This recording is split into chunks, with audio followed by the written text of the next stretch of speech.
नमस्ते।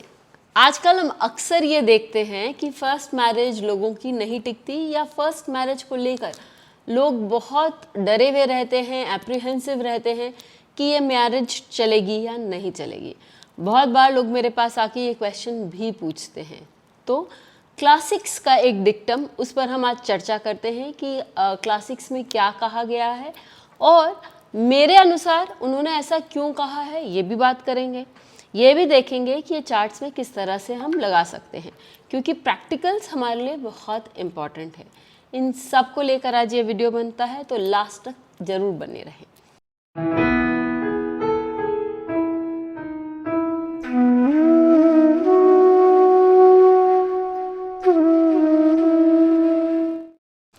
चलिए बात करते हैं वो डिक्टम की जो हमें क्लासिक से मिलता है, जो बताता है कि फर्स्ट मैरिज नहीं टिकने के क्या कॉम्बिनेशन हो सकते हैं। ऐसे तो बहुत सारे डिक्टम हैं, लेकिन एक डिक्टम जो मैं आप लोगों के साथ शेयर कर रही हूँ वो इस प्रकार है।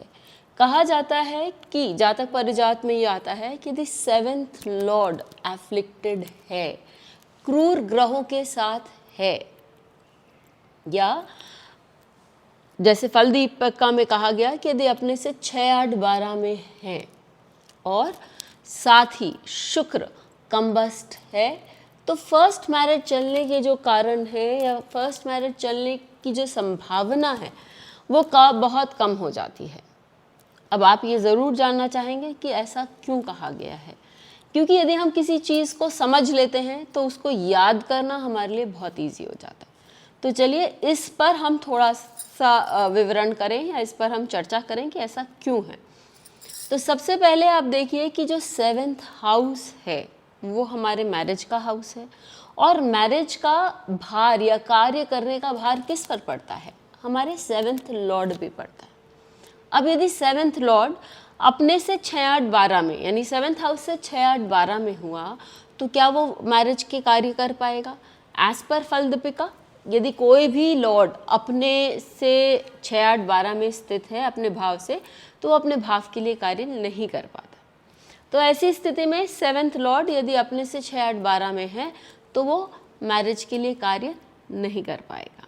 और 7th लॉर्ड यदि मैलेफिक्स के साथ है, क्रूर ग्रहों के साथ है, तो वो पीड़ित है, या राहु केतु के साथ भी है तो भी वो पीड़ित है, और वहाँ पर वो अपनी जो उसकी काम करने की क्षमता है, जितना वो केपेबल है, वो केपेबिलिटी सामने नहीं आ पाएंगी और वो अच्छे से अपने रिजल्ट्स नहीं दे पाएंगे। रही बात शुक्र की, तो शुक्र जो है वो अक्रॉस द क्लासिक समय ये मिलता है कि वो मैरिज का कारक है, वो मैरिज को बताता है, या मैरिज सफल होने के लिए शुक्र का अच्छा होना बहुत ज़रूरी है। टू इन्जॉय अ मैरिज, या मैरिज की जो सुंदर बातें हैं, जो कोमलता है, वो हमें शुक्र से मालूम पड़ती है। अब यदि शुक्र कम्बस्ट है तो वो भी क्षीण है, उसमें वो शक्ति ही नहीं है कि जो कोमल भावनाएं हैं या जो लव एंड अफेक्शन है जो मैरिज में व्यक्ति देखता है और जो मैरिज में होनी चाहिए, वो उसमें है ही नहीं।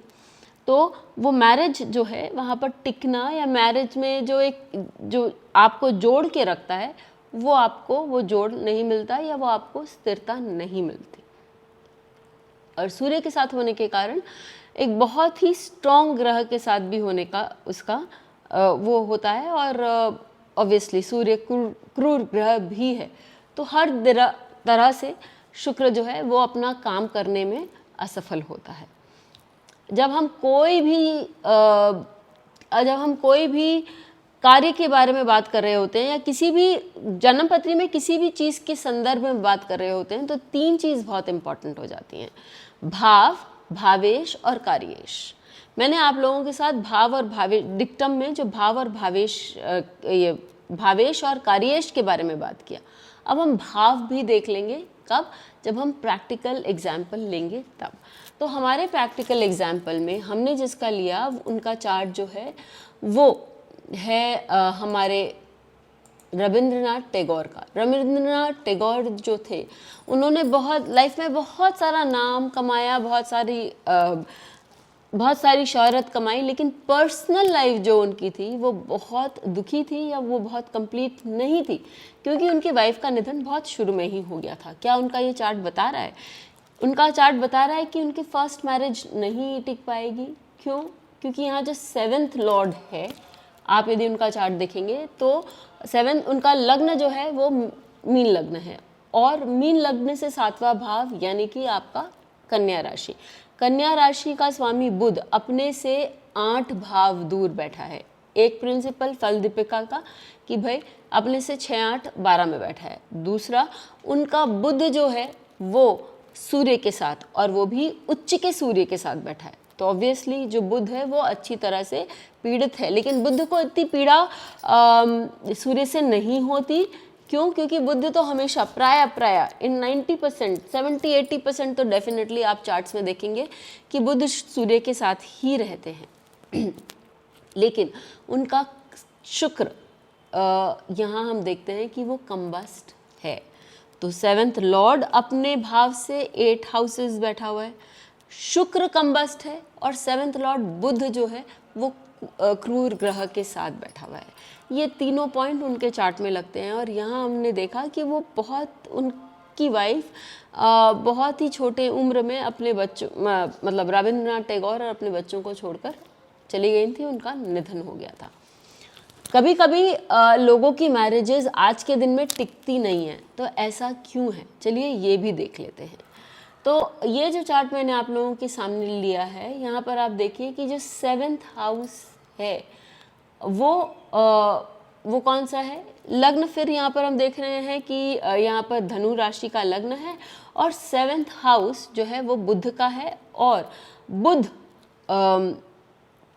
यानी कि जेमिनी, और बुध जो है अपने से छठे में यानी वृश्चिक राशि में सूर्य के साथ विद्यमान है, और 7th हाउस पर शुक्र की दृष्टि है। ऐसे यहाँ आप देखेंगे D1 में तो आपको नज़र नहीं आएगा कि कोई प्रॉब्लम है, कोई इश्यूज़ है, लेकिन आप एक चीज़ देखिए कि यहाँ शुक्र जो है वो बहुत पीड़ित है। क्यों? क्योंकि वो मंगल से भी दृष्ट है, और साथ ही शनि से भी दृष्ट है। यही नहीं, बुध जो है वो भी शनि से दृष्ट है। तो यहाँ भावेश और कार्येश दोनों पीड़ित हैं, दोनों जो हैं वो प्रॉब्लम में हैं। D9 gives us a better picture हमारे लिए। जब हम D9 देखते हैं, और हम D9 क्यों देखते हैं? D9 हम मैरिज रिलेटेड इश्यूज के साथ देखते हैं। D9 देखना ज़रूरी है क्योंकि वो हमें एक और भी क्लियर पिक्चर देता है कि मैरिज कैसी रहेगी। क्योंकि मैंने आप लोगों को अक्सर बताया है कि D1 के किसी एक भाव से हम बहुत सारी चीज़ें देख सकते हैं, लेकिन जब हम एक स्पेसिफिक डिविजनल चार्ट लेते हैं तो वो डिविजनल चार्ट हमें बहुत कुछ बताता है, हमारे जीवन के एक स्पेसिफिक क्षेत्र के बारे में। D9 हमारे मैरिज क्षेत्र को बताता है, तो हम D9 का चार्ट डेफिनेटली लेते हैं। यहाँ आप देखिए कि यहाँ पर D9 में जो 7th लग्न बनकर आ रहा है वो है आपका सिंह राशि का। तो 7th हाउस क्या हुआ? कुंभ राशि। कुंभ राशि में 7th लॉर्ड वहाँ बैठे हैं, लेकिन वो शनि है, और वो जो है रेट्रोग्रेड है। तो वो ऑलरेडी मल्टीप्लिसिटी, ये एक अलग डिक्टम है, लेकिन वो मल्टीपल मैरिजेस तो दे ही रहे हैं।